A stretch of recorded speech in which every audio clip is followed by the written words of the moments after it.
የአርሶ አደሩን ተጠቃሚነት ለማሳደግ አቅማችንን አሟጠን እንሰራለን ያሉት በማዕከላዊ ኢትዮጵያ ክልል በምክትል ርዕሰ መስተዳድር ማዕረግ የግብርናና ገጠር ልማት ክላስተር አስተባባሪና የግብርና ቢሮ ኃላፊ አቶ ኡስማን ሱሩር ለዚህም ስኬት የልማት ሰራተኛው ሚና ትልቅ ድርሻ አለው ብለዋል።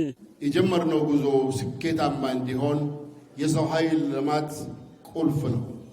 በዚህም የልማት ሰራተኛው ሚና ተኪ የለውምና ይህን የተኪ የለው ሚናውን እንዲያውቅ ለማድረግ ዛሬ ቢሮ ባዘጋጀው የተቀናጀ ግብርና ለቤተሰብ ብልጽግና ኢኒሼቲቮች እና ጸጋን ወደ ሀብት የመቀየር ጉዞ ያለበት ተጨባጭ ሁኔታ እና የግብርና ልማት ሰራተኞችን ሚና ሁሉም ተመሳሳይ ግንዛቤ ኖሮት ባለቤት ሆኖ እንዲፈጽም ባዘጋጀነው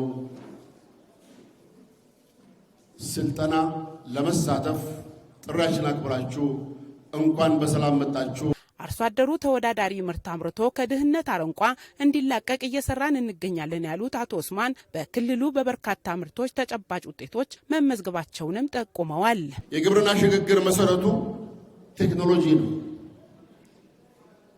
ቴክኖሎጂን ወደ አርሶ አደሩ ማድረስ፣ ግንዛቤ ማስጨበጥ፣ ባለቤት ማድረግ፣ የተሻለ ከተጠቀመው ወደ ሌላኛው ማድረስ እጅግ ወሳኝና ቁልፍ ጉዳይ ነው። በዚህ ውስጥ የልማት ሰራተኞችን ሚና እጅግ ወሳኝና ተኪ የለውም።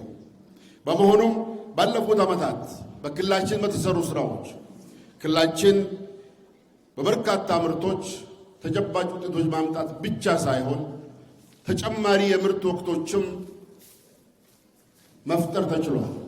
ላብነትም ጸደይና ቅድመ በልግን ማንሳት ይቻላል። በክልሉ ያሉ መልካም ጅማሮዎችን ወደ ተግባር በመቀየር በተሰሩ ስራዎች ለተገኙ ውጤቶች የግብርና ልማት ሰራተኞች ሚና ተኪ እንደሌለው አቶ ኡስማን ተናግረዋል። በክልሉ የሚታዩ ዘርፈ ብዙ ጸጋዎች ማለትም መልካም የአየር ንብረት፣ ጥሩ አፈር፣ ውሃ፣ ሊያለማ የሚችል የሰው ኃይል፣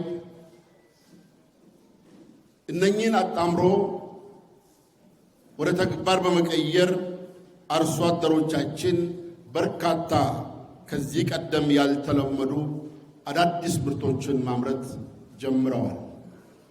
ተጨባጭ ውጤቶችም እያገኘን እንገኛለን። በክልሉ ለግብርናው ዘርፍ ትኩረት ተሰጥቶ በተሰራው ስራ አርሶ አደሮች የግብርና ኢንዱስትሪ ፋብሪካ ባለቤት መሆን የቻሉበት ነው ያሉት የቢሮው ኃላፊ አቶ ኡስማን ይህንንም መልካም ጅማሮ በሁሉም ጋር ተደራሽ ለማድረግ መስራት እንደሚጠበቅም አሳስበዋል። አርሶ አደሮቻችን የግብርና ኢንዱስትሪ ወይም ፋብሪካ ባለቤቶች መሆን ጀምረዋል። ይህንን በጥቂት የተጀመረውን የማብዛት የማጽናት ሁሉም ጋር ተደራሽ የማድረግ ጉዳይ ከናንተ የልማት ሰራተኞች ይጠበቃል።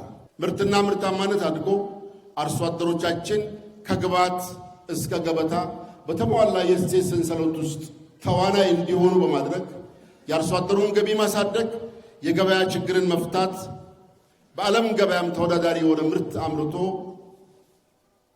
እንደ ሀገር ክልላችን በኢኮኖሚው ቢያበረክተው አስተዋጽኦ ከፍ እንዲል ይጠበቃል። ባለፉት ዓመታት በክልሉ በግብርናው ዘርፍ በተሰሩ ስራዎች የቴክኖሎጂ አጠቃቀም ላይ ተጨባጭ ለውጦች መምጣታቸውን የቢሮ ኃላፊ አቶ ኡስማን ሱሩር ተናግረዋል። የቴክኖሎጂ አጠቃቀምም እያደገ መጥቷል። ውሃ ከድህነት መውጫ መንገዳችን መሆኑን በተጨባጭ አርሶ አደሮቻችን እንዲያውቁ ውሃ ተኮር ግብርናን በተጨባጭ ተሰርቶ ውጤት እየመጣበት ይገኛልና ይህንን የበለጠ ለማስለቅ የበለጠ በሁሉም አርሶ አደሮቻችን አካባቢ ያለውን የቴክኖሎጂ አጠቃቀም፣ የምርታማነት እድገት፣ ተወዳዳሪ ምርት አምርቶ በሀገር ውስጥም በውጭም ለኢንዱስትሪም በማምረት የአርሶ አደሩ ስኬት በእናንተ ጥረት ላይ ይወሰናልና ለዚህ ስኬታችሁ እንኳን ደስ አላችሁ።